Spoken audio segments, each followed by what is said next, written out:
when I know that it's a deal that I want to pursue, again, I'm going to drop it into a deal analyzer. We use this quite a bit for all of our purchases in San Antonio when we're looking to rehab. So it's really tailored towards smaller multis and single family fix and flip rentals and that sort of thing. If you're a residential real estate agent earning $200,000 a year and you want to grow your passive income, this show's for you. Learn the secrets other agents use and hear from experts in our field in order to guide you along your journey to investing in assets like apartment communities so that you can turn your commissions into cash flow. I'm Randall DeCleared. Let's go, baby. All right. Welcome back. Today is Freebie Friday. I don't know. We're going to workshop that name. I'm going to talk about a deal I literally just got in my inbox today. It's a fourplex and how I analyze that deal very quickly, what I'm looking at. And because it's a smaller deal, I can use some of the tools like the MLS and that sort of thing that I have here in San Antonio. And hopefully this will help you when you're looking at deals in your market and deals that you can buy. So let's jump right in. And I'm going to show you literally what I do step by step to quickly determine if I want to make an offer on this deal within a few minutes. So we're going to be jumping back and forth. If you're listening on audio only, jump over to the YouTube channel, Agents Building Cash Flow, and you will be able to see the screenshots and everything that I'm going through very quickly so that you can follow along. At the end of the video, I'm going to talk about an actual deal analyzer that I use. It's very simple, very easy. If you want access to that, or if you would like a copy of it, just reply in the comments to wherever you're watching this, and we'll be sure to get you a copy as well. So we'll just need your email address and some other contact info just so we can just shoot it over to you. So let's jump right in. And again, I'm going to share my screen. I'll do my best to describe each of the screens that we're jumping into. Okay, awesome. So if you're listening, I'm going to read through. This is a quick snippet. I got a 4 property pack sent to me. And so this is one of them. This is the entirety of the text, if you can't see it. Fourplex, 2584 square feet, 918 Logwood, San Antonio, Texas, 78221, right? That's the property address. Asking $450,000. It's currently 100% leased. All leases are on a month-to-month basis. Tenants have been in the property for long term. All are 2-1s. Total rent collected monthly is $27.35. They're broken down at $650, $685, $750, and $650. Right, that's each unit. Separate meters. Tenant pays water and electricity. 2023 taxes were $6,868. It was built in 1970, and the NOI is plus or minus $20,000. That's the entirety of the text that I got for this deal from a broker here in San Antonio. So it's property that's out, it's available. I'm sure other people have seen this, so it's not a big deal. But let me break down this quick text and my thought process when I go through and read this. Right, so it's a fourplex. All right, cool. 4 units, smaller deal, and it's 2584. Okay, so 2,500 square feet, 2584 divided by 4. It's an average of 646 square feet per unit. Right, so this is the quick math that I'm doing on my head. 646. The other number that she gives is the $450,000 asking price. So 450 divided by 4, that's $112,000 per unit. So I know the zip code. I know San Antonio really well. I know where it is. I'm like 112 per door. Okay, maybe. Depends on what the building looks like. Haven't pulled it up. Haven't looked at anything yet. This is, again, I'm just looking at this property. 100% leased. They're on a month-to-month basis, and they've been in there for the long term. So that all tells me that 100% leased means all the units are taken. They've been in there for a long term, so they may not have increased the rents in a long time. So the average square foot was $648, and the rents are just above that. So literally $1 a square foot, give or take. One unit is at $750. So I think, is it going to be, again, before I even look at pictures or anything, is it going to be a property that has been purpose built for a fourplex, or is it like one unit's going to look like this and we had to add on, and it's kind of a Frankenstein style building, and so one unit is bigger than all the other ones? Then that may explain why it's $750 compared to the lower rents than the others. We don't know yet. I'm just reading this quick text. Total rent collected monthly is $27.35. Okay, they're all 2-1s. All right.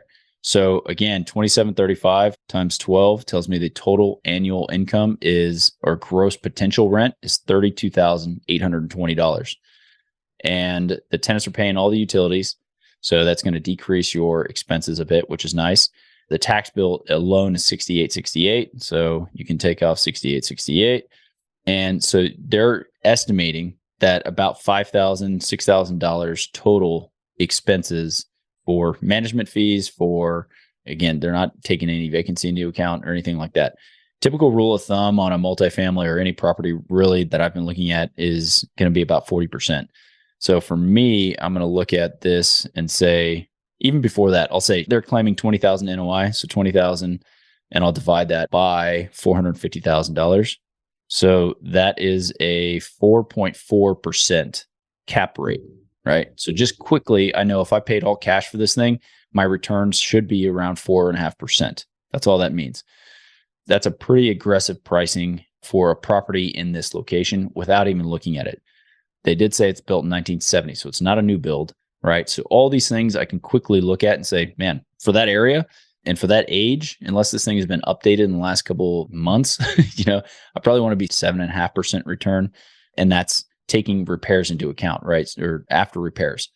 So I do $20,000 divided by 7.5%. And that tells me the max that I should be paying this thing is $266,000 if I want 7.5% on my money. Quick numbers. Haven't even looked at anything else. Okay. So this is just from the email and all the information that I'm able to obtain from that quick snippet, something that you can do quickly in your head as well. Okay. So now let's move on to what I look at when I'm actually going to dive into the property. If this were a little bit closer on numbers, this is some of the next steps that I would take. So the first thing that I do typically is I just pull it up on the map. I want to see where it is in San Antonio. I want to know where you are shopping, and I want to know what's around it. So I quickly jump in. I know this is on the south side. I already knew this area, where it is. So if you're listening, I go to Google Maps, type in the address, boom, pull it up. I do typically a satellite view of it because I want to see what's surrounding that property. And so it's a pretty quick and easy way to go in. There we go. So we're in satellite view. We zoom in on the property. We kind of look at what's around it. Is there a big industrial site next to it? Is there a railroad track, like back door? What is going on around this property? So we zoom in. It's on a corner lot. Looks like there's a elementary school just down the street. So that's an actual good feature. Typically, people want to live close so their kids can walk to school.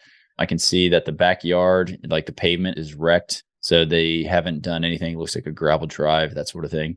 And then what I'll do is I'll just drop my little guy from Google Maps onto the street because I want to see what it looks like from the street view. From here, it looks like the roof was not that old. But immediately, if you're following me on YouTube, you can see that the siding is bad. There's been no paint job done on it in some time. So there's deferred maintenance there. It also looks like they have 1, 2, 3, 4, 5 meters, but there's only 4 units. So I want to know what's happening. Where's the other unit and why is it not rented? What happened to it? Why is there a meter for it? I can also zoom in. I can see the gas meters.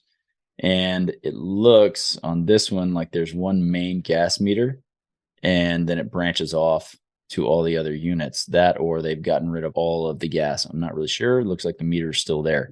So I'd have a question for the broker around that as well. Like, what's going on with the gas? Is it still there? Did they get rid of it? There's a couch in the backyard on the ground. So then I'll look around the neighborhood as well. And like I said, there's gravel drive. Neighborhood looks kind of like what I would expect for this area. Let's see, we'll go around to the other side. So the front of the building has a stone facade, and 1, 2, 3, 4. So the building is broken up. Looks like it was a purpose-built fourplex, which is a plus. And let's see, I'll go to the other side. They have window units. They have ACs. Like, what's going on? Okay, they all have window units. At least this one unit does. Those 2 units. So I would assume on the other side they would have window units as well. So just a lot of deferred maintenance. This to me would be like a Frankenstein edition. You see the doors barely at the roof line. So there's no framing really that makes any sense as to how that door is being held up or that wall is being held up the roof. So I would assume, there's some issues going on here. So again, I look at it quickly and I say 450 for this thing, unless they've done a ton of updates and this thing looks mint in some of the pictures, hopefully they're going to share with me, then they're way off on their pricing. So that's the first thing. Again, assuming it's a little bit closer, I'll jump into my MLS. Again, this is a fourplex in an area that I can quickly analyze. So I'll go in and I'll search and I'll show you exactly what I do. I'll do set a single residential. I'll do multifamily 2 to 4 units. I will put in the actual address that I want to center on. Let's see if I still have it in here. No. Okay. So yeah, what I'll do is I will zoom in and I'll do probably a 1/2 mile radius. It's a pretty quick and easy way for me to figure out what's going on around it. And that's it. 2 to 4. I already have this set up as like unsold, rented, all this good stuff. And there have been 4, or there are 4. So I'll look at this real fast. That's interesting. There's a 5 unit that sold. It was a 1967 build. It sold for 450. Other than that, there's 2 units. Look like they all came on the market at the exact same time.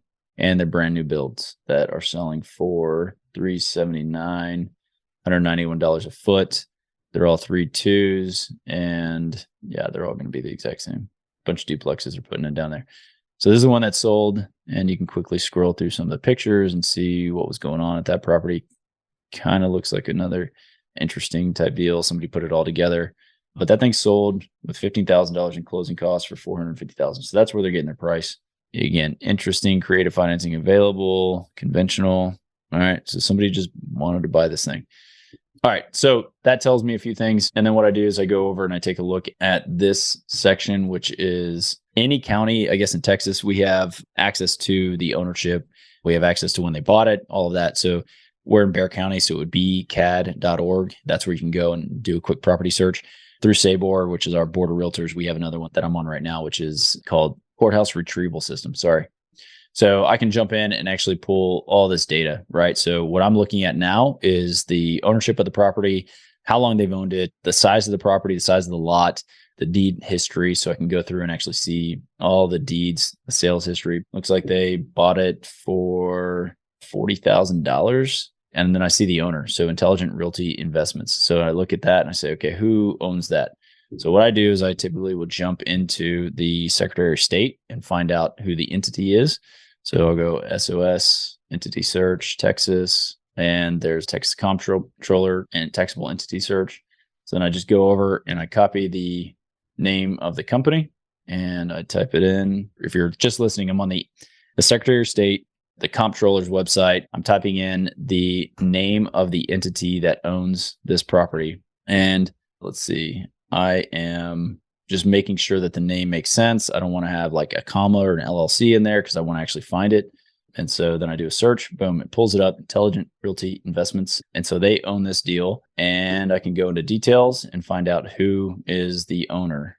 Public information, Jessica Lee Perez. Okay, so then I copy that. Let's find out who they are. Paste, do a Google search real fast. So in just like a matter of minutes, I've been able to find who the owner is, right? It looks like she is a tax and bookkeeping services. And so my guess is if this property had some sort of tax lien on it or some sort of issue with taxes, she may have been able to go and buy it at a significant discount. So I'd have to go back and research this deed and try to find out what's going on, because it looks like it sold for $148 just before that, and then it transacted for $40,000. So what you can do is go down and see, nope, okay, they have a loan on it. All right, owner financed this property to the new owner. I'm not sure if you put $40,000 down, but the deed of trust says that it was a $155,000 loan. We're proud to be sponsored by Ridgeline Investment Group. Ridgeline has a track record of transacting more than $53 million in assets throughout Texas. Ridgeline is currently looking to acquire 100 to 200 unit Class B multifamily communities between 5 and 20 million in San Antonio, Temple, Waco, Tyler, and other Texas secondary markets. To learn more about Ridgeline Investment Group, visit www.ridgelineig.com. I know that the seller has $155,000 in the deal minimum, or at least a balance on their mortgage. And you can find this as all public records, public information, very easy to quickly go through and analyze this sort of deal. I know who the seller is. I know kind of what they're working on, what they're doing. And then I can go and actually, again, assuming that I felt like this was a deal worth pursuing, I would actually put it into my deal analyzer. So this deal analyzer is very specific to single families, fix and flip models. So when I know that it's a deal that I want to pursue, then again, I'm going to drop it into a deal analyzer. We use this quite a bit for all of our purchases in San Antonio when we're looking to rehab. So it's really tailored towards smaller multis and single family fix and flip, rentals, and that sort of thing. And so I will jump into it here, and I'm going to enter some of the information in, and we'll jump right back in. Basically, if you're listening, I have created a Google Sheet that has a ton of different tabs in it, so that once you enter the address and some of the information in one tab, it auto populates into all these other tabs, right? So give me a sec. I'll be right back and we will jump into it. Okay, so here is the deal analyzer. Again, we've got a ton of tabs down at the bottom that you can jump into once you enter the basic information. So again, I put the address in. I put it's 8-bed, 4-bath. Really, that doesn't really pertain so much to this deal because it's multifamily, but it keeps an idea on here. But type is going to be multifamily and rehab costs. So this is subjective, right? So what I typically will do, this initial sheet is set up so that you can actually analyze it for a wholesale. If you wanted to wholesale it, put a fee in there and that sort of thing. It'll just calculate your max offer price based on the percentage. So I'm going to make up a number just looking at those pictures on that thing. If it's a 4-plex and I have to rehab 4 units plus the exterior, clean up, maybe do a fence, do that sort of thing, I would say we're going to spend at least, I don't know, $35,000 just for a number. Desired fee, 100%. So I want to be in this thing, right? If I were going to wholesale this thing, I could put a $10,000 fee in there, and this is calculating it off of this ARV. So if I wanted like a 30% spread on my deal, then I'd need to be offering $141,000. Look, for the sake of this deal, again, I'm going to use 450 as the number. Let's say it's 35, and let's say that I would go up to 80% because I need 20% equity in the deal. Fee 0. So I'd be max offer on this deal would be $325,000. If the rehab is 0, then I could go to $360,000. So that's with a 20% discount, right? 35,000. Let's go with 90 because we actually want to own it. Okay, so boom, that's kind of what we would offer. Let's just work off of that. And what I do is I cut and paste, copy, and I'm going to go into here. This is another deal that we did. So we paste it in, everything drops in here. And then in here, I can put in my taxes and insurance if I didn't do that already. Or taxes, let's say they already told us was 68. Insurance, let's call it 1,500. And future rents, let's call it 2,735. I believe that's on a monthly basis. All right. So again, all of that should paste it in. Okay, cool. So now check it out. There's a lot of stuff in this sheet that is probably overkill for what you're looking at and what you're working on right now. But I put it in here simply to show you what I guess the sheet can do. So, okay. So again, if you are looking at deals to wholesale, this thing will calculate it for you right here.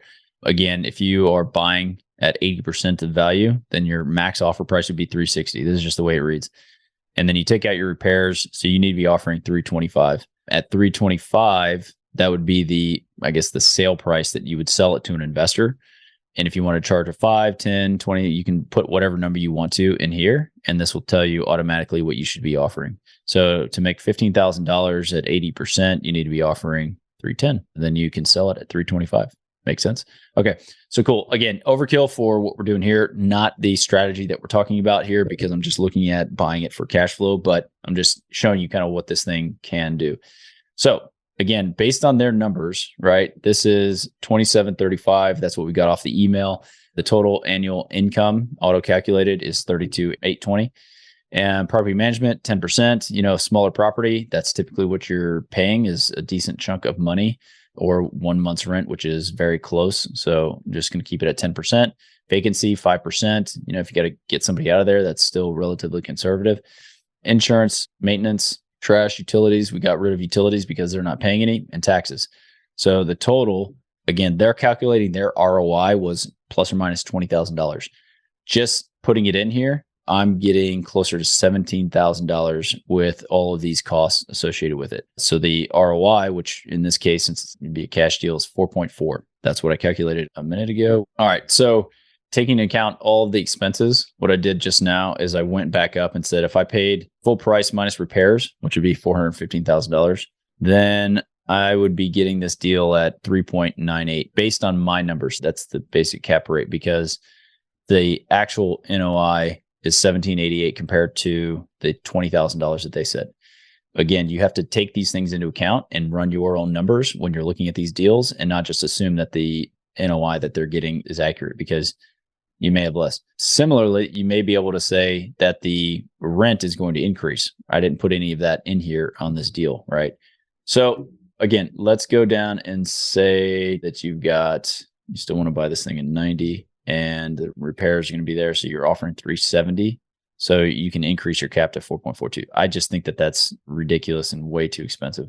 So I'm just going to mess with these numbers till I get this to a price point that makes more sense. I said 266. And so now you're getting a 7.5 cap on that deal. So that to me makes a lot more sense. And I literally shot an email before I did any of this analyzing. I didn't do much. I just looked at it and I said, I think I'd be 250 and depends on the repairs. That was a quick response just so they could get a response to the broker on this deal. So the other things that you can do with this, you can go in and take a look at rehab work based on the square footage. I said $35,000. These are some numbers and some figures in here of what it would cost to rehab a property. So you can go through and type everything in, and then it comes down to the bottom, 57,000. I didn't put any of this in. This is from an old deal, but it just calculates everything for you. And then you can carry this number over to your actual rehab numbers over here on the rehab sheet. So again, I wanted to go through and just quickly explain how I look at a deal based on a snippet of an email and how fast it can actually be done. My full analysis of this thing, if I were to actually buy it, would take a little bit more time, but this video probably took longer than it took me to analyze the deal.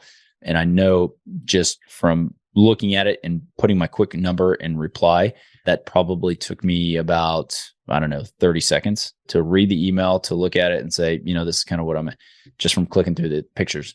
So again, don't let anything like that stop you from jumping into a deal. Just get comfortable analyzing some numbers. Just because somebody posts something and lists it doesn't mean that it's a deal, and you don't have to try to make a deal out of something that's way overpriced. My personal opinion, that one that sold, it is kind of an outlier and it's kind of an anomaly. This thing right here that sold for $450,000. Very curious as to why it sold for that much and what I'm missing, right? So somebody may have just really wanted that deal. Okay. So again, for anyone listening, these are the quick steps that I did. I looked at the property information real quick on the email. I calculated the annual rents that it would receive. I did a quick calculation in my head about 40% of whatever that total gross rents are. And then that gives me my NOI, right? And so my NOI immediately was lower than theirs. And then I calculate what I think would be a good return for the risk for buying a property at a certain location. For me, it was 7.5% on that deal. Where it was, it gave me about 260 on that deal.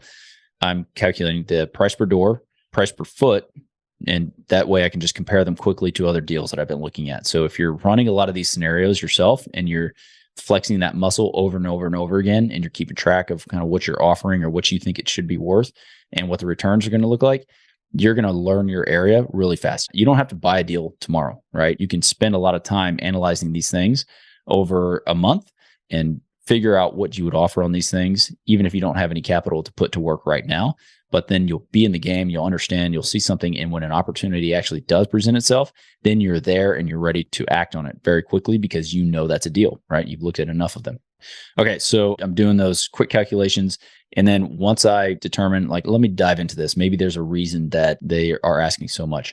So I pulled the comps, I pulled the county report on the deal. So I knew how much they owed on the property. I knew kind of when they bought it, how long they've owned it, how many square feet, just verifying some of the basic information to make sure that it's accurate. I looked at Google Maps and took a street view just to make sure that that thing was a still standing building, to see kind of the condition of it. One of the cool things about Google Maps, if you don't know, you can go back in history. And when you take a snapshot, they've been doing so many photos over time that you can see how that property has changed over time. I didn't do that on this video, but it's a pretty cool feature.